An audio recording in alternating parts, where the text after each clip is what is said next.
Cel dan je bilo oblačno vreme, meni se je še po kosilu ful spalo, potem pa je posijalo sonce in oblaki so se razkadili. Zato sem se odločil, da grem na kolo in da naredim tisti odsek čez Golo Brdo, ki je ostal še eden redkih nepobarvanih na mojem hitmapu na Stravi. Živjo, en prav lep kolesarski pozdrav. Čudovito vreme se je naredilo, prijetnih 18 stopinj Celzija in pretežno sončno. Jaz sem na poti v Goriška Brda, zdaj sem tukaj na enem manjšem vzponu s popolnoma novim asfaltom. To cestico so preuredili zato, ker bo tukaj čez en mesec šel letošnji Giro d'Italia.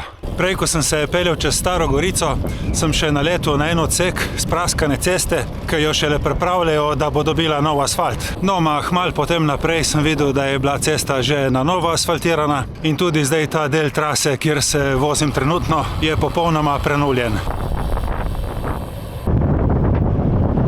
Za vse, ki vas zanimajo moje poti, oziroma kje kolesarim tukaj na Goriškem, bom pa tudi link od današnje Strave dal od spodaj v opis videa. Prej, ko sem se vozil čez Staro Gorico po tisti izbrušeni cesti, ja, se je treslo, ampak ni bilo večjega problema, zato ker imam kar dobre gume. In sem se spomnil na eno vprašanje, ki sem ga dobil nedolgo nazaj, ko je nekdo napisal, kakšne gume imam na specialki, da kar tako lahko zapeljem na gravel. No, na tej specialki imam jaz gume Continental Grand Sport, ampak ni toliko pomembna znamka in model, ampak to, da so široke 32 mm. Zaradi tega, ker so gume širše, se jih pumpa tudi malo manj. Jaz ta zadnjo na 4,6, ta sprednjo pa na 4,1 bara in vam povem, to je udobna vožnja in brez problema zapeljem na kakršenkoli normalen makadam ali pa tako, kot smo videli, na kakšno zbrušeno cesto. Konkretno na Stravi vidim, da imata te dve gumi že skoraj 8000 km, tako da jih bo treba počasi zamenjati, ampak zaenkrat moram reči, so se res dobro držale. Pripeljal sem se že v Goriška Brda in tukaj imam zdaj prav en manjši vzponček za premagati, tako da pridem v Dobrovo.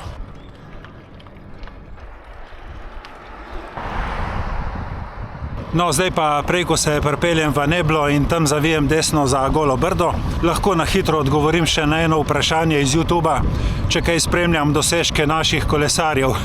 Seveda jih spremljam, kako da ne. Tako kakor verjetno vsi mi, ki smo rekreativci.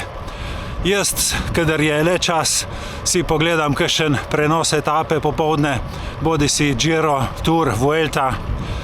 Moram reči, da tale dirka Paris-Roubaix, ki je bila pred kratkim, je ena redkih dirk, za katero si vzamem čas in jo pogledam v celoti. Sem pa seveda zmeraj zadovoljen z dosežki naših kolesarjev, skupaj z njimi držim pesti.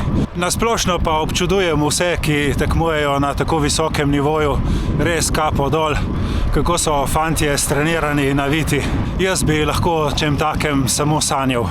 Prišel sem v Neblo, kjer sem zavil desno za Golo Brdo in zdaj imam mogoče slab kilometer ravnine, prej ko se začne vzpon. Jaz sem se po tej trasi čez Golo Brdo peljal samo enkrat v življenju in tu že tako dolgo nazaj, da sem pozabil, kakšen točno je ta odsek. Imam v spominu, da je vzpon in skupaj si bomo pogledali, kakšen je.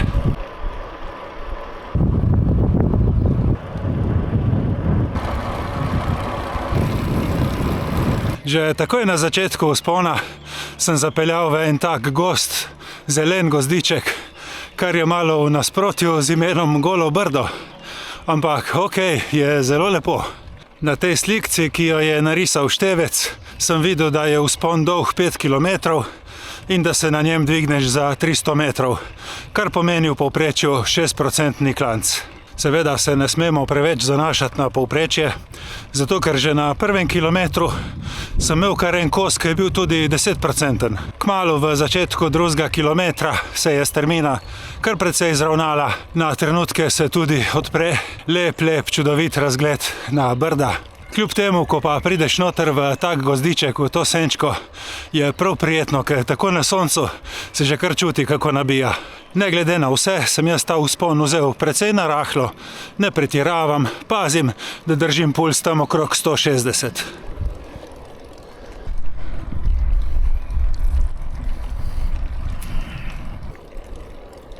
Res je zelo, zelo, zelo lepo vzpon. Škoda, ker se nič ne spomnim od takrat, ko sem se tukaj prvič peljal. Takrat tudi nisem imel nobene te tehnologije, števcev, zrisanih klancov ali karkoli. Tako da sem šel tukaj popolnoma na slepo. Spomnim se samo to, da je bilo mi kar precej naporno takrat. Očitno nisem bil tako natreniran, kot sem zdaj.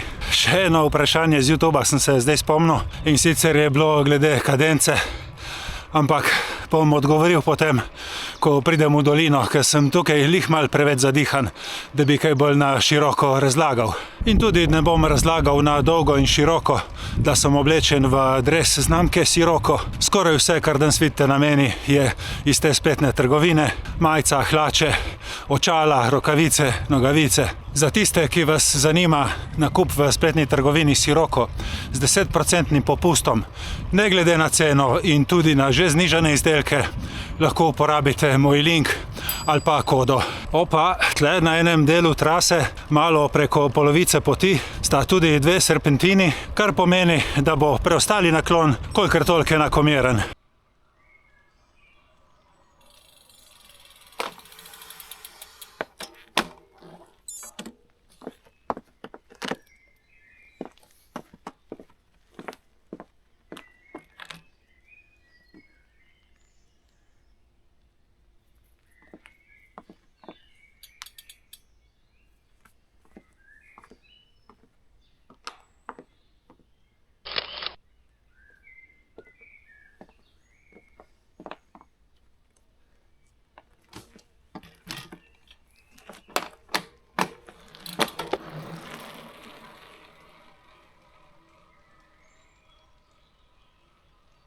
Tako lepo je tukaj, da se nisem mogel upreti, da ne naredim še ene fotke svojega kolesa.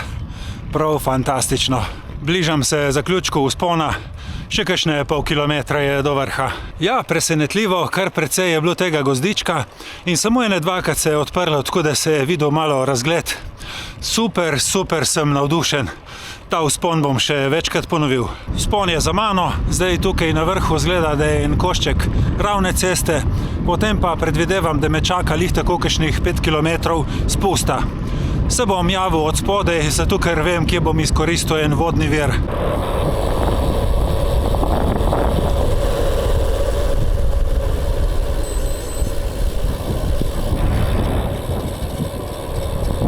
Takole, pa sem prišel dol od spodaj v Golo Brdo, tukaj je vas celo ob neki reki, ki jo ne poznam. V glavnem tudi spust je bil res fantastičen, lih ta prav naklon, zelo, zelo lep asfalt, nič uničena cesta, krasno sem se imel. Zdaj grem pa tle dol naprej v sosednjo vas, kjer vem za en vodni vir in pa da povem še tisto glede kadence. Imam pa zdaj tukaj na tej strani že 34 kilometrov in 540 višincev, tako da bo ratov ta krog dobrih 60 kilometrov in dobrih 600 višincev.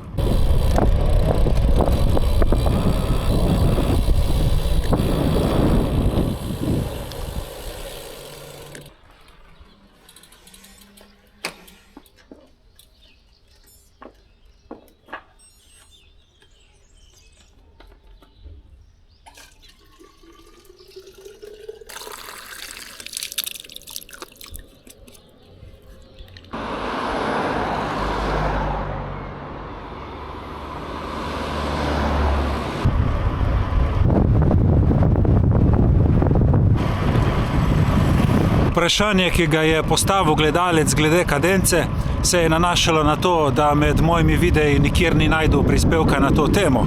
To je res. Videa o kadenci nisem nikoli snemal in vprašanje, če ga kdaj bom. Mogoče ste opazili, v letu 2025 ne snemam več videov na neko določeno kolesarsko temo, ampak delam bolj prispevke v smislu vloga, pokažem malo, kje se vozim in odgovorim na kakšno vaše vprašanje. No, vprašanje gledalca se nanaša predvsem na kadenco pri vzponih. Ali je kakšna razlika pri tem, če greš v klanc bolj z mehko brzino in višjo kadenco, ker je opazil, da nekateri rajši dajo bolj v trde prestave in da imajo potem nižjo kadenco. Kaj sploh je kadenca? S tem izrazimo število vrtljajev pedal na minuto. Jaz zase gledam, da je moja kadenca zmeraj nekje med 70 in 80.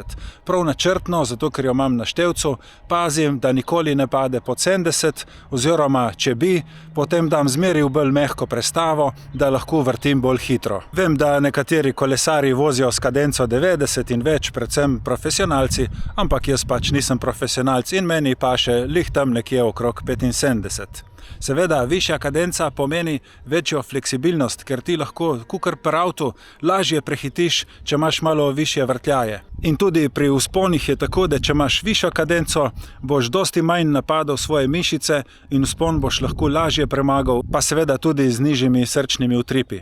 Se mi je pa že zgodilo, da sem videl kolesarje, ki so šli v klanc z nižjo kadenco in bolj v trdih prestavah, ampak ponavadi je bil to del nekega treninga za moč, treninga za mišice. Tako da jaz bi rekel, ja, če je v sklopu nekega strukturiranega treninga, je to pametno, da bi se pa kar non-stop vozili v klance v nekih trdih prestavah, pa mislim, da ni najboljša rešitev. Je pa zanimivo, da je kadenca praviloma enaka, ne glede na to, ali se voziš po ravnem ali pa v klance.